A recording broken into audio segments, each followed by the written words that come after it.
Retina Rounds podcast number 12. Wrapping up our week of videos from UCLA vitreoretinal surgical fellows, Retina Rounds is honored to welcome Dr. Tara McCannel. Dr. McCannel is a professor of ophthalmology at the Stein Eye Institute at UCLA, where she serves as the director of the Ophthalmic Oncology Center, chief wellness officer, and the vitreoretinal surgical fellowship program director.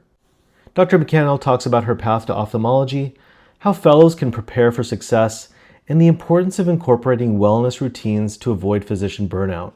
Let's check it out. Well, welcome everyone to the Retina Rounds podcast. This past week, we have been featuring surgical videos from the UCLA Vitreoretinal Fellows. And today we're pleased to welcome Dr. Tara McCannel, the director of the UCLA Vitreoretinal Fellowship Program for vitreoretinal surgery. Thanks, Dr. McCannel, for joining us today. Thank you, Pradeep, for having me. It's fun to be here and look forward to sharing what I know about our program. Absolutely. So, Dr. McCannel wears many hats in the department at UCLA. In addition to being a professor of ophthalmology, she's also the director of ophthalmic oncology at the Stein Eye Institute and is the chief wellness officer for the Department of Ophthalmology. So, Tara, I was wondering if you could tell us a little bit about, your journey to ophthalmology, to retina, and then even to a more subspecialized field of ophthalmic oncology. Yeah, no, that's one's journey is always very colorful and it's never really as we planned. So a lot of people ask if is it my dream to treat people with eye cancer? And I've always thought about cancer and helping people in this field, and it actually is not. When I started medical school, I didn't even know that ophthalmology was a field, and I stumbled upon it while looking at a course elective book, and I did some rotations. And ophthalmologists are the happiest doctors. So you might have noticed this as well, but everybody loved what they did. People were excited to teach, and it was just like an experience like no other rotation that I've been on. And so that really woke me up because I was thinking of surgery and, a different lifestyle. But the people in ophthalmology were really fantastic, and they continue to be. Your colleagues, our colleagues, they're just great people. They have very well-rounded lives. They love what they do. And I think this is what we need to look for when we're, making big decisions about career choices, is really not necessarily the content of what we're going to be doing, but what are the people like in the field? Because ultimately it's the people that we spend our time with, that we get to see at meetings, that we get to collaborate with, that really enriches our lives. So that was my first glimpse into ophthalmology. And surgical retina, it was my first rotation as a resident. And, I didn't even know how to take intraocular pressure. So looking at the fundus and doing examination was something that just really threw me in there and really enjoyed it. And, doing, ocular oncology, I wanted to focus on sort of neovascularization, macular degeneration. That was sort of my plan for research. And then an opportunity came up at UCLA where Dr. Bradley Stratsma and team in ocular oncology, they were looking to find someone who had an interest in ocular oncology, and it was a way to get it to UCLA. And so I started learning about ocular oncology really deeply as I was a fellow and kind of came and really have learned to love ocular oncology and all the challenges that our patients face. And I think back and I think, just you need to be open-minded. You never know what opportunities there might be. You might have in your mind, I think it's difficult to have a certain disease years in advance because you don't know where the field's going to be at. You don't know where the opportunities are. I think even today, for an example, hereditary retinal degenerations present a huge opportunity now, whereas, 10 years ago, there really wasn't a lot we could do for our patients. So it all depends on what's going on around you, what things are just speaking to you, the people that you meet in these intersections in life. And I've just been so fortunate to meet wonderful mentors and be in ocular oncology in a time where there is so much changing and that we're understanding, and sort of get to be a part of that and bring that to patients. So, it's just you sort of have to see what there is and just go with it. And that's sort of what I've done. No, absolutely. I think 2 points that you made are so critical and real pearls for our listeners, which is our professional lives are largely going to be dictated by the people around us, and finding a group of people that you mesh with, that you enjoy spending time with. You're right, is just as important, if not more important, than the nature of the work that's being done. And then, yeah, being opportunistic, taking, stepping through doors when they open, and being flexible, I think is super important throughout one's professional career. You've been involved in a number of innovations in ophthalmic oncology. I wonder if you might speak a little bit to some of the innovations that you've helped to bring to this field. Absolutely. Yeah, I'd love to speak about that. One of the things when I started, there's really, I think of three things that I'm going to tell you about. So the very first thing was when I started at UCLA in our retina division, no one was doing tumor biopsy for prognostication. And it was felt that it was dangerous to put needles into cancers of the eye because of this theoretical risk that we could spread the tumor in the body. But there never was any data on that.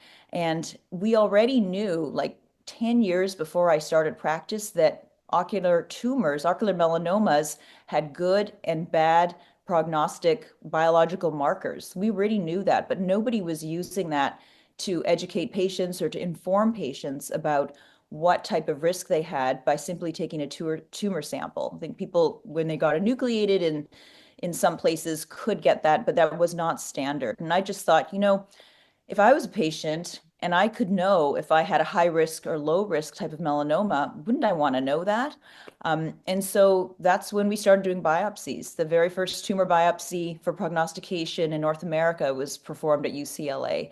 And since then, throughout a lot of controversy, a lot of people thought it wasn't a good idea, partly because, well, there's no medical treatments if you get this information. So why would you do it?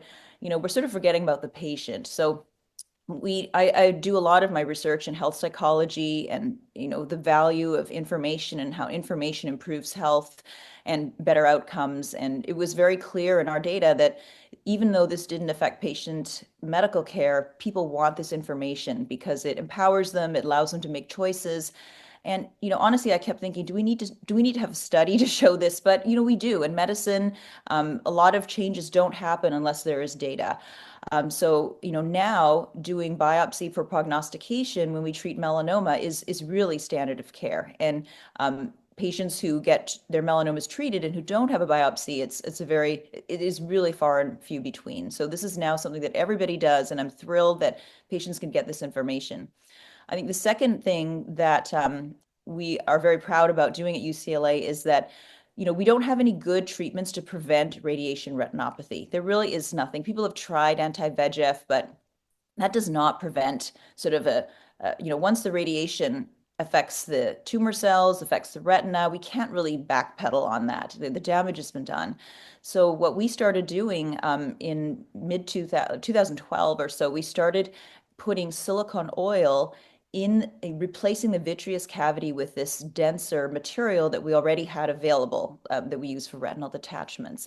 And silicone oil is a lot denser than water, which is essentially what composes the vitreous humor. And we found that by increasing the density of the vitreous cavity with silicone oil, we could reduce radiation exposure to healthy tissue in the eye. And early on, we published several papers showing that it reduces radiation retinopathy, and we actually get improved vision in patients by 2 years compared to if we just do straight radiation treatment alone.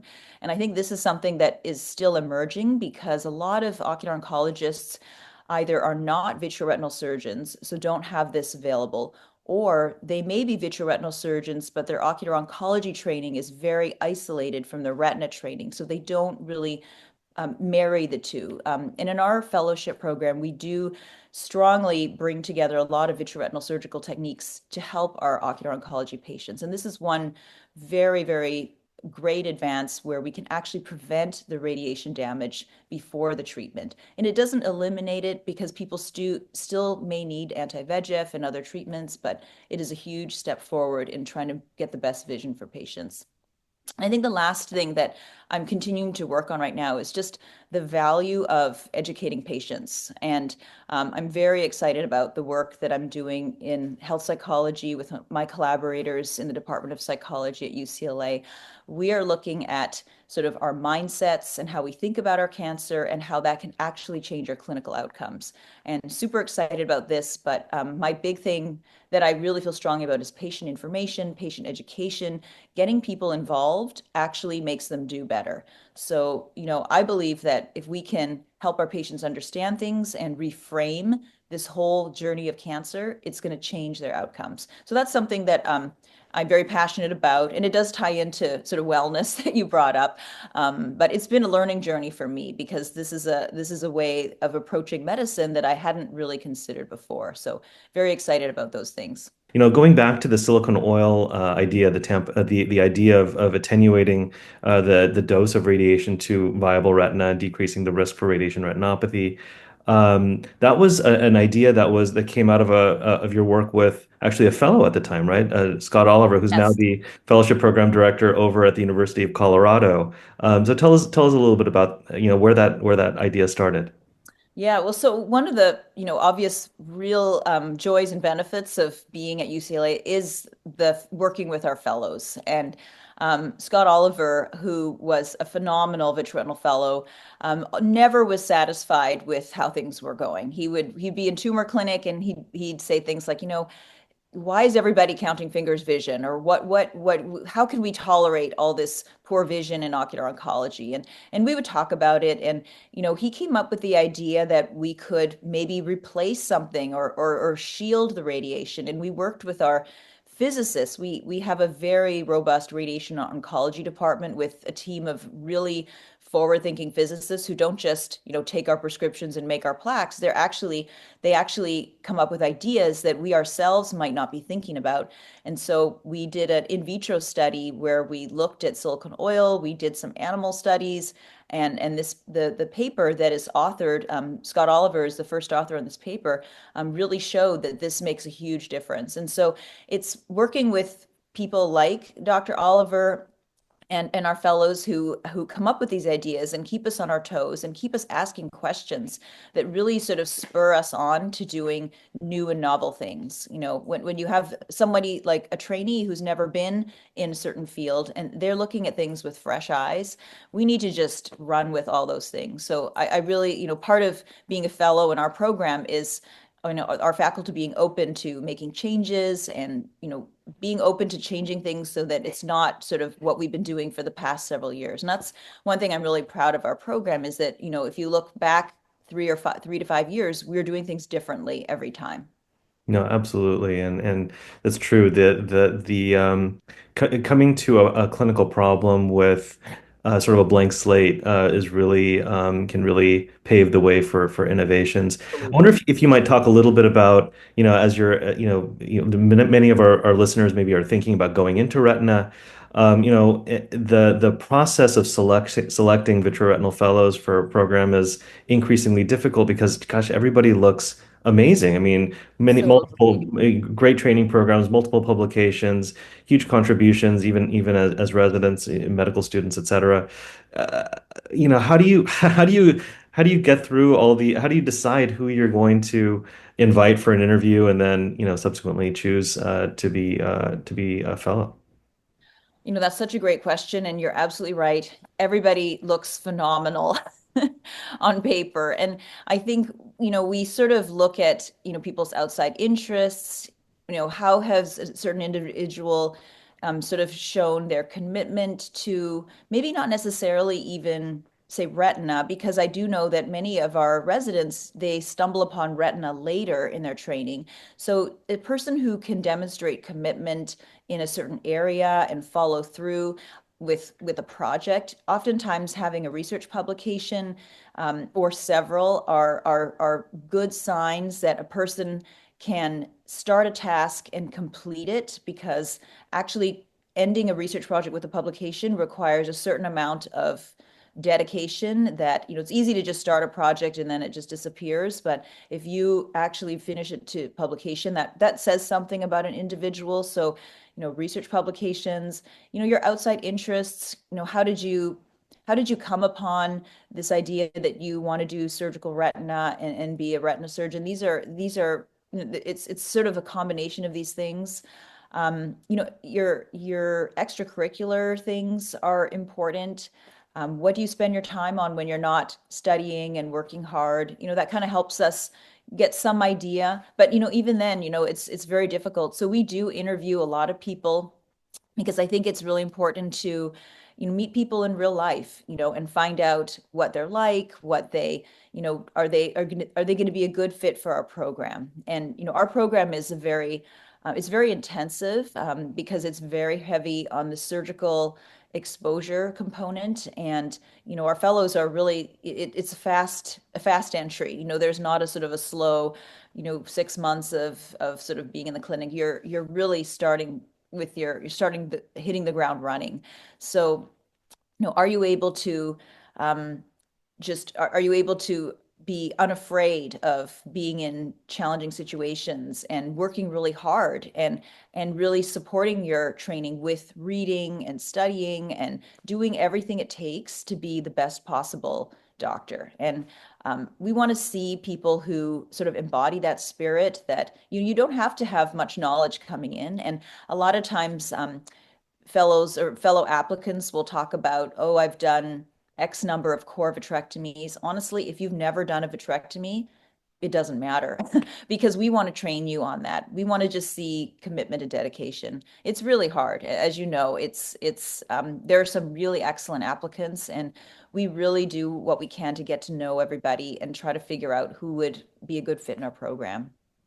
Yeah, absolutely. It's a relatively small community, so letters of recommendation, communication Absolutely. with faculty mentors is a huge component of that process as well. So, for candidates who are looking at different programs, what are some of the things that you think that they should be paying attention to? What are some of the features of programs that you think make a particular program strong? Well, I think a few things. I think, how are the current fellows enjoying the program? So spend your time talking with the current trainees, the fellows specifically, and what their experience has been like. I find that oftentimes it's learning from the people who are actually in the middle of it and learning about what they found was challenging, how they do their learning. Get the inside scoop from the people who are there. I think that's really helpful.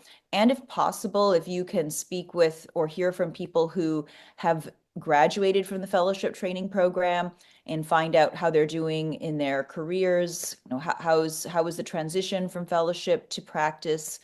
I think that's very helpful. I would say also speak to your mentors. I feel like a lot of us in different programs have had a very different, people have this varied experience of training, and people are, we're a lot more, it used to be just everybody at one training program only trained there, but now most places there's a lot of cross-pollination. So ask your mentors, what their experience is, what do they think? Um, I think, so doing your own research before you actually come to your interview just helps you be able to sort of solidify specific questions and sort of verify what you think you've heard. I think that can be very helpful. I'd say those are my main tips to consider. Yeah, absolutely. All great points. The part of being a fellow is to actually learn by doing. That's a huge component of surgical learning. Obviously, you can't just watch somebody else operate. Can you speak a little bit to how there should be a progression in surgical learning, graduated autonomy, and what your and the UCLA approach has been? Yeah, that's such an important topic. And it's a question that a lot of our trainees are wondering about as well. So I'm happy to shed some light on it. Learning surgery can be difficult for the fellow, but also for the attending. And, because these are often, when you're working with attendings who you're getting your teaching from, they're often their own patients. And attendings are, we're all very, we need to look out for the best interests of our patients. So you may find that this process begins slowly. There's always some watching and observing before you begin. It's unusual that immediately just jump in without any skills, or you just say, okay, now just go for it. You really, I think most of us want to see that you understand sort of the principles behind the case. So what I would recommend that you do is to read up on the cases on your attendings list, understand what is the reason that surgery is happening, learn about the patient's history. Have they had multiple surgeries? Is this a first time vitreoretinal surgery? So learn, be very familiar with the patient themselves, and then also sort of already think about your own surgical approach, because we assume that fellows, before they come to the OR, have done reading, have read about basic vitreoretinal techniques, understand retinal diseases. So this is a process that is a continual process in the background, that you're not just coming to the operating room and doing your learning. You are supplementing that with learning on your own time, that read from cases. You may be reading books, you may be sort of looking at articles or videos related to surgeries that are upcoming, or that you're sort of planning to learn about on sort of in your own learning schedule. And I encourage fellows to sort of come up with their own learning plan, and it's very important to do this alongside with your clinical experiences. um, Fellows who already have an understanding of the disease, possible surgical approaches, and come in ready, those are people that I want to give the cases to, because it's very exciting to work with a person who has engaged and is super interested and is like chomping at the bit. I mean, I want those people to learn. And so all those things really help accelerate your learning instead of it kind of going slowly. The other thing that is really helpful too is a lot of programs have IC surgical simulators, and the vitreoretinal models are really great. And the cataract models are really good for capsulorhexis that you might have used during your residency, but the vitreoretinal models are really good for getting a good sense of what it's like to be in the eye, holding instruments, and even for membrane peeling. They're really, really true to life. So I encourage fellows to start, doing training on the IC simulator. And then when you come to the OR, you tell your attending that, I've been doing A, B, and C on the IC, and this is what I found. I mean, talk about what your training has been. And I think that really sort of being just sharing with your attending what you've done, where you're at in your reading, just let them know. Let people know that, I'm committed and I'm here and I'm learning, and I want to fill in the gaps when I'm actually with you during your day. I mean, I'm just sort of painting a picture of the sort of ideal scenario that, if I could create a fellow in training, because when you work with a person who is so engaged and has been so prepared, you just get excited about teaching them. So I would encourage fellows to to this transition of starting your fellowship, really prepare yourself and really be committed, because, ultimately, we want to graduate people who are going to look after patients and provide the best possible care. And even, if we ourselves need surgery someday, we want to feel like our trainees, can operate on ourselves. So that's sort of how I look at things. And it's just really important that we're all very committed to helping our trainees in this process. Yeah, no, couldn't agree with you more. And so true that what you put in is really what you get out. Actually, you get out tenfold what you put in. And it's such a special time in life, to spend 2 years to really learn as much as possible. It's a unique opportunity to be able to learn different techniques from different attendings. And it's really important for, I think, fellows to take full advantage of those 2 years and really immerse themselves in that 2 years process. is 2 years is short. It is such a short time. Really, if there's anything that you can defer or put off or whatever it is, like just think of these. This is a very, very, very finite and tiny period of training that you can learn and grow so much. Can't emphasize that enough. You said it. Yeah, and learning, learning is a lifelong process. And so getting into that mindset, hopefully, fellows are already in that mindset before they even come, but getting into that mindset of, look, this is a constantly evolving field.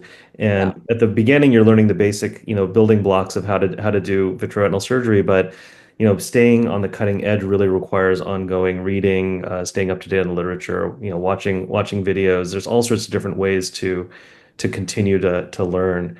Absolutely.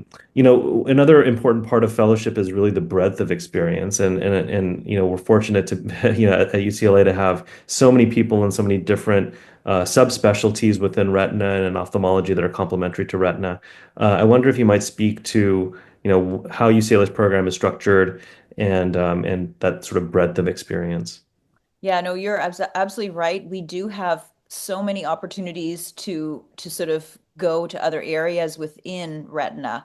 And I think some of our strong points are, we have uveitis that our fellows get to work with. We have a uveitis specialist, Dr. Edmund Choi, who does a lot of posterior uveitis and really enjoys working with our fellows. So we're really fortunate to have him and all of his experience so that you can be comfortable with uveitis cases. We have Dr. Irina Sway, who does pediatric surgical retina, and you get a lot of experience with babies and ROP. These are really important experiences because a lot of places that you might go and work require some additional knowledge. So these are important. I mean, ocular oncology, I goes without saying, we have fellows who have gone through a vitreoretinal fellowship training program who now do tumors.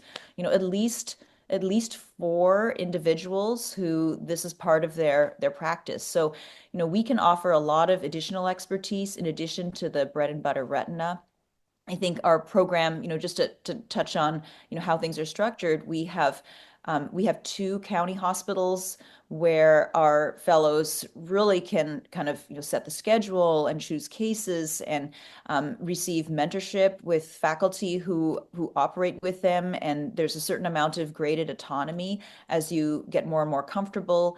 And our county hospitals serve patients who are more ill. So there's a lot of advanced diabetes and diabetic retinopathy cases that are felt nothing is difficult after you finish a UCLA vitreoretinal surgical fellowship. So, that experience is great. We have a number of faculty that are outside hospitals. We have Dr. Jay Sridhar, who's at all of you. Harbor County, we have you. We have Dr. Hosseini. And then we also sometimes we have other people in the community who are retinal surgeons who you may get to operate with once in a while. So you'll actually get to see how other people who are sort of outside our sort of official faculty operate and practice. And that can be very valuable. There's a lot of differences, and getting that exposure is just going to add to your learning. We have a VA hospital as well that has sort of a little bit more bread and butter type cases, but the breadth of cases and experience is very broad at UCLA, and I think that's what really together with faculty who have training all over the place really brings together a lot of experience for our fellows.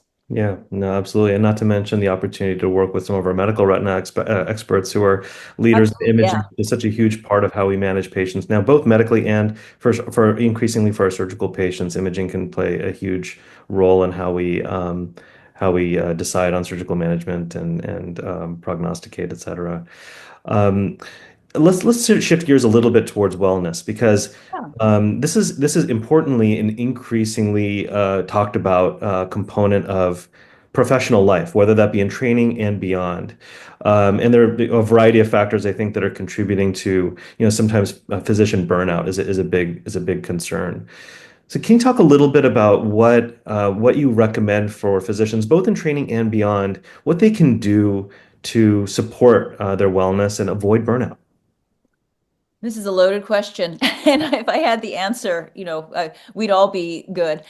Burnout is sort of it's sort of this thing that can happen to people who are, very busy, and burnout is specifically associated with feeling lack of appreciation for what you do. And sort of just feeling undervalued and sort of feeling that what you do kind of doesn't really make a lot of difference, and you sort of get a little disheartened with practicing medicine and being a doctor. And there's, we are fortunate to be in an institution where burnout and physician wellness is a very big priority. So there's a lot of things, to sort of consider as to apply a few things to your own career and how you pursue your training and eventually practice. And it's really important to take time to do other things in addition to only clinical care. So, you may join a practice and, there may be hours of patients to see, surgeries, and you're just constantly going. So you need to have a break. You need to, have, if possible, have a day or a half day where you're really not doing anything clinical and you're pursuing something totally outside of medicine that is really meaningful to you. And I think it's easier said than for people just to go and do that. But, all of us have hobbies, passions that we are curious about that are not related to medicine. And it's just, it's a normal thing we all do. And it's important to sort of cultivate some of those things so that you feel that you're sort of more multidimensional. I mean, this is sort of what I've learned working with people and when I attend meetings in integrative medicine and wellness, it's just sort of being able to pursue these other things that are important. And then the other big thing is also just really maintaining personal connections, friendships, whether they be colleagues that you meet in your path in medicine or outside, making time for friends and getting together with people. I find that, as there's been studies on this, but as people get older and go through life, we start losing our connections. When we're in college and training, maybe early career, there's a lot of opportunities to connect with people. But as we go through middle age and we get to our senior years, isolation and loneliness contributes a lot to, a poor wellness. And so maintaining friendships, doing things that are meaningful to you, and taking time. One thing that I've learned is that seeing more patients and being busier is never the answer. So kind of doing things like, you're doing this amazing podcast and, using some skills that you have to educate other people because that's meaningful to you. This is helping your wellness. So, being able to do this. And I think just being aware of things and noticing how you're doing. And, if you're sort of starting to have trouble sleeping or you're starting other health issues are coming up, it's really important to notice them and pay attention to how you're doing and address them. And, it's very difficult because as things change and technology changes and our world is changing, how we define being burned out and how we define wellness also is going to change. So those would be some tips I would share. Yeah, no, great tips. The interpersonal relationships are so critical to our well-being. And part of that is also with our family. And I wonder if you might speak a little bit to, finding that balance between, maybe work-life balance is now a misnomer, because it's all part of our life. Work is part of our life, but, carving out time for family. You're a mom to three amazing young men and super active, and you're super involved in their lives as well as being, incredibly busy professionally. How do you do that? How do you manage all of those different demands on your time? Um, you, it's hard to plan anything like this. And I like, we were talking about earlier, you just sort of things work themselves out and you just have to decide what is a priority. And with children and childcare, it's we're a very hands-on family. We don't have nannies, we don't have drivers, we've decided that we're going to be the ones doing that because our relationship with our children is like 90% of what we can give them, and I think that even as professionals, and I may be speaking to others who are sort of thinking about, is now the right time to start the family? When you have a child, it's, the most important thing you can do is sort of be close to your child, share with them the things that and be and model for your child. And if things like looking after yourself, pursuing passions, all the things that you do for yourself, sort of that your child picks up on all that. And so, we wanted to be very hands-on. We wanted to prioritize them. And, it's also saying no to a lot of things too, and I think it gets easier to say no to things when you're further along in your career. When you're just starting, it's probably better for your own growth and development to take on a little bit more so that you can learn what you enjoy and what you don't.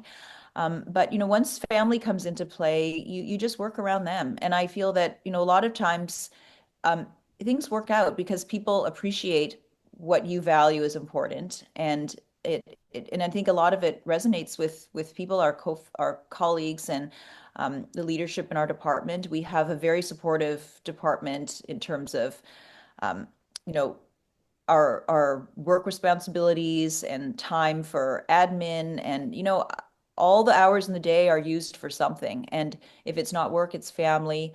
And I just think that it's different for everybody. And so I'm trying to share with you a little bit about what's worked with us, but I think just sort of being hands-on, we really value that, being available for our kids as much as possible. And when you start to have kids, you're not going to every single meeting all the time, or you're really shortening some of those things. But what you do in your career and what you do in your family, it's fluid, and you can sort of change and make adjustments, and you can still contribute and maintain your teaching responsibilities.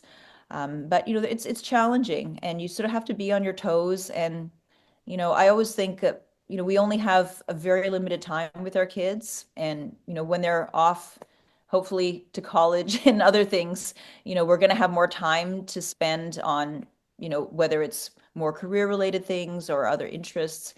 Like life is very short, and we just have to figure out what makes sense to us. And it's really important not to, there are no ways to do it, or if you're having children, or you're trying to combine your career and trying to raise a family, there is no one way, and you just have to figure out what works with you. And things tend to, as long as you sort of hold key what's important, that you want that time for your family and you want to spend time in with the trainees, things kind of shake out, but it can be challenging, and you have to address each thing as they come up. I hope Yeah, that no, helps answer. No, absolutely. I couldn't agree with you more. And what I found too is that sometimes it's not, we want as much quantity as possible, of course. Time is so valuable, but Absolutely. sometimes it's also really about quality, just spending time, even those sort of micro moments when I'm, for example, driving my daughter to her dance lessons, it's just the two of us in the car, and we can just talk about her day and talk about what's going on in her life. And I find that even the small things in life, actually, those are the greatest joys, where you can spend some quality time with family, even doing mundane tasks. Absolutely. I agree with you. That's a big thing to drive your daughter around. It's so many opportunities to connect with her. So that's you're doing exactly what I'm talking about. Yeah. Well, I want to go back to what you had talked about, finding other things to do in life, or other hobbies, or other things that bring meaning to life. And I know that, music has played a huge role in your life. I had the good fortune of watching you perform at the Coburn School of Music in Los Angeles. It was actually a competition. It was a huge honor. You were chosen as the winner, and gave a absolutely amazing performance. And for those of our listeners who don't know, Tara, you're a virtuoso pianist. I mean, you could have become a professional pianist. And I wonder if you can talk a little bit about how music has played a role in your life, and also, how the decision of, choosing medicine as opposed to pursuing a musical career. Yeah, yeah, those are big decisions that were an earlier part of my life, and a lot to consider. Music and learning the piano, many of us in ophthalmology have musical interests and have learned instruments, and probably to a very high level. I know many people who do in ophthalmology. And learning music has just been music for me is just all about sharing emotion. And that's really ultimately what really drives me to play and perform and look for opportunities to do this, even though it's a huge time sink. For anybody who plays an instrument, or I'm going to say piano, there's hours of learning and memorizing, and really polishing off something to performance level if you're going to go all out. And if I'm going to do it, I'm going to go all out. So that competition was, it taught me that I can learn new music. I don't have to go back to old music that I've done in my past. And that was like a piece that I had learned literally like 3 months. And so it was a challenge for myself to put it all together and then deliver it, and experience absolute joy by performing it, and sort of sharing emotion. And I think music and arts it really taps into a different part of ourselves than, say, medicine, sharing our emotions, and it's another way of just connecting with people and sort of having, your raw self out there. And for me, it's exhilarating to be able to do that and to really change listeners. And there are some glimpses in medicine where the same thing happens, but it's not as often as when you're like in the arts. Um, and I think when I think back to it was like, I guess in high school, college, thinking about going to music school or not, I did have a teacher.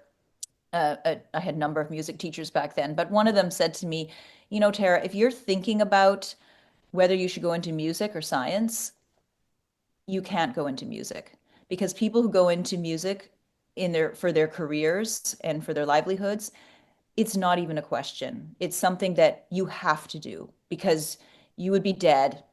Life wouldn't be the same if you could not be doing music all the time. And so I was like, I can stop doing music for a while, and it's not like, it's not the end of the world. I have other things. And so that was really clear to me. I have friends who did go into music, and it's a very tough journey. It's like, if you want to be a performer, as there are only a handful of very well-known like pianists in the world. And it's very difficult. And I thought, I definitely don't want to default into teaching music at a community college somewhere or wherever. And so I thought, I'm going to pursue some other things. And so, um, this is sort of what goes through my head. Like, it's a calling if you're going to pursue music. And so fortunately, a lot of us here listening have a lot of different interests that we can pursue and that we have the ability of going for. And I think it's great to be able to switch gears and be a musician for the periods of time, and then kind of go back to being a doctor and, helping patients. Well, we're all fortunate that you found your calling in ophthalmology and in retina. I want to thank you so much for taking the time to chat with us. I think that so many of your thoughts will benefit all of the physicians who listen to this podcast. So thank you again, Tara, and we're looking forward to all the things that you're going to do as a new fellowship program director at UCLA. Amazing. Thank you so much, Pradeep. It's a real honor to speak, and good luck to all fellows and people thinking about fellowship. It's exciting out there. If you enjoyed this video, please visit us at RetinaRounds.com. There you can sign up for our email list. You'll get a notification every time a new video is posted. And if you have an interesting video or a tip or trick that you'd like to share, please follow the links on our website and you can upload your video there. Thanks so much for watching.